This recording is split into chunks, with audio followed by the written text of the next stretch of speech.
Tyler Reddick just said out loud what a lot of people have been thinking quietly.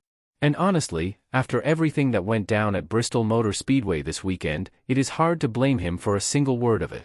This is not just a race recap, and if you came here for a surface-level breakdown of lap times and finishing positions, this is not that video. What happened at Bristol this weekend, before the green flag, during the race, and long after the checkered flag, tells a story about where NASCAR is right now, and what it actually feels like to be the most dominant team in the sport while simultaneously being the most scrutinized. Let's start where it actually started, and that is before a single car ever turned a lap in competition. Bristol Motor Speedway is one of the most unforgiving tracks on the Cup Series calendar. It is a half-mile concrete bullring where track position is not just important, it is almost everything. Strategy, pit selection, restarts, all of it becomes magnified at a place where passing is hard and the margins between a top 5 and a top 20 finish can come down to where you line up on pit road. With that context in mind, what happened during pre-race inspection this weekend hit certain teams harder than it would have hit them almost anywhere else on the schedule. 5 teams were penalized before the race even started: Kyle Larson, Michael McDowell, Ross Chastain, Cole Custer, and Chad Finchman all failed inspection and were handed penalties that stripped them of their car chiefs and their pit selection privileges. For McDowell, the penalty came in a slightly different form. He lost his engineer rather than his car chief, but the outcome was equally damaging. Being sent to the back of pit road at Bristol is not a situation most teams recover from. You lose the ability to control your pit cycle, you lose the track position that comes with smart pit selection, and you spend the rest of the afternoon fighting through traffic that your competitors are already ahead of. For most of those 5 teams, their race was effectively decided before lap 1 ever happened. And that was just the warm-up. Once the race went green, NASCAR continued enforcing the rulebook with a level of attention that stood out across the field. Christopher Bell, Chase Briscoe, John Hunter Nemechek, Tyler Reddick, and Brad Keselowski were all caught speeding on pit road during the race. Ricky Stenhouse Jr. picked up a safety violation.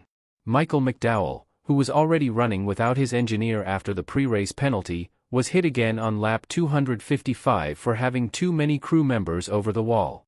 That is the definition of a brutal afternoon. And Zane Smith was penalized for equipment interference on lap 131. The significance of these penalties is not simply that they happened, it is the volume of them, and the consistency with which NASCAR was catching and acting on violations that in previous seasons may have been handled differently or let go entirely. The margin for error on this particular race weekend felt razor thin, and teams across the garage were getting tagged for things that did not always draw a penalty flag in recent years. The message from NASCAR was clear: the rules are the rules, and they apply to everyone. That enforcement mentality leads directly into the story that has dominated the conversation since the race ended. Tyler Reddick and 23XI Racing are, right now, the hottest team in NASCAR. That is not a debatable statement. 4 wins in the last 7 races, a run that places them in territory that only a handful of teams in the modern era have occupied. The 23XI operation, co-owned by Denny Hamlin and Michael Jordan, has been operating at a level that is drawing attention from every corner of the sport, from competitors to officials to the media. After Bristol, Reddick addressed the media and spoke directly about what the pit road speeding penalty cost his team. He did not soften the assessment. The penalty put him at the back of the field at a track where getting back to the front is an exercise in near impossibility, and it effectively ended any chance his team had of contending for the win. But Reddick did not stop at the race day penalty.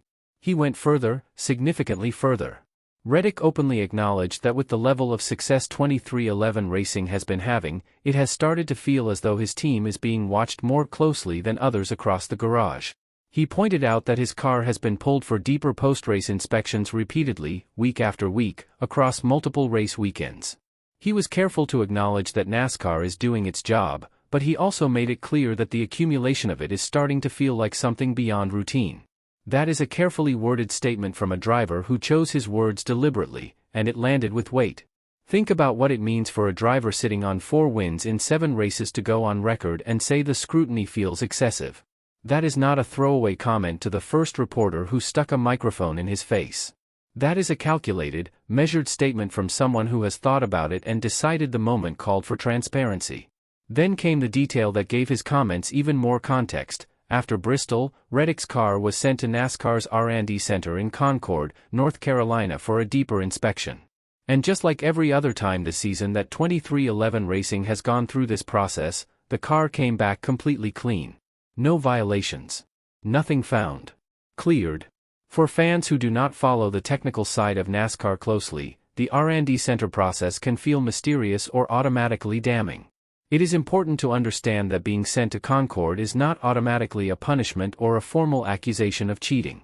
NASCAR pulls cars for a variety of reasons. Sometimes it is routine, sometimes it is triggered by performance data that falls outside expected parameters, and sometimes the sanctioning body simply wants a closer look at a car that has been consistently fast. Both Kyle Larson and Tyler Reddick had their cars pulled after Bristol, and both were cleared. But here is the part that matters when you zoom out and look at the full picture, when it keeps happening to the same team, week after week, and the result is always the same. The car is legal, nothing is found, the team goes home cleared. You begin to understand in a concrete way why a driver in that position might feel as though there is a target on his team's back. This is not unprecedented in NASCAR history. Hendrick Motorsports went through phases of elevated scrutiny during their dominant runs in the 2000s. Jimmy Johnson's 7-championship run was accompanied by consistent post-race inspections and heightened attention from officials. Kevin Harvick in his prime years at Stewart-Haas Racing experienced the same dynamic. Dominant teams get watched more closely. That is a reality that has existed in this sport for decades, and it is almost a rite of passage for organizations operating at the top of the field. The facts of 23XI Racing situation are straightforward. They are doing everything right by the rulebook. Every inspection confirms it. The process is working exactly as it is supposed to work. The team runs fast, NASCAR checks the car is legal.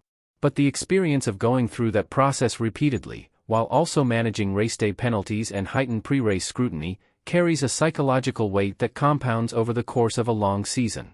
Bristol also had a secondary storyline running through the Truck Series race that added to the overall tension of the weekend.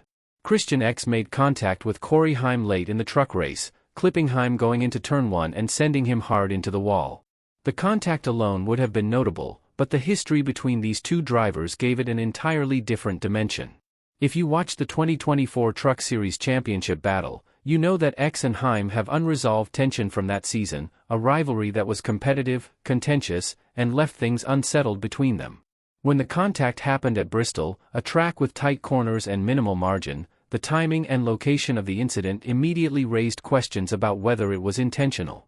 NASCAR spoke with Ekas following the race and reviewed the incident, but ultimately ruled it a racing incident and issued no penalty.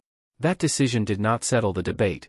Fans immediately took sides, and the conversation about what actually happened between Ekas and Heim is still running hot across social media and fan forums. Bristol had tension at every level this weekend, in the Cup Series garage, in the Truck Series, on pit road, in the inspection bay, and in front of the media cameras. All of it connects to a bigger pattern that is developing inside NASCAR in 2025. Here is the honest read on all of it.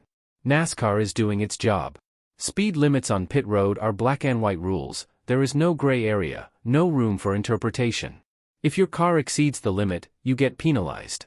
That is not a conspiracy, it is not targeted enforcement, it is the rulebook operating exactly as it is written.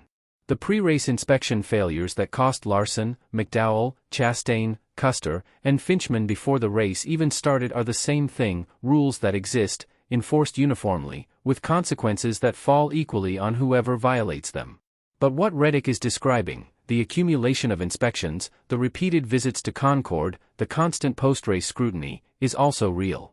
Those two things can both be true at the same time. NASCAR can be operating within its authority while also creating an environment where the most successful team in the sport right now is spending more time under the microscope than their competitors. And what makes Reddick's situation genuinely interesting, separate from the wins and the inspections and the penalties, is that he is saying it out loud. He is not absorbing it quietly. He is putting it on record, in front of cameras, with specificity, and that gives this championship narrative a layer that is going to follow 23XI Racing all the way through the playoffs. The level of enforcement this season is measurably higher than it has been in recent years. That is visible in the penalty totals, in the volume of post-race inspections, and in the conversations happening inside the garage. Whether that intensity is a policy decision from NASCAR leadership, a response to the level of competition this season, or simply the natural byproduct of watching the sport's most dominant team do things the rest of the field cannot match, the effect on teams like 23XI is the same. The pressure is real, and it is building. Nothing illegal is happening at 23XI racing. The data says so, every single time.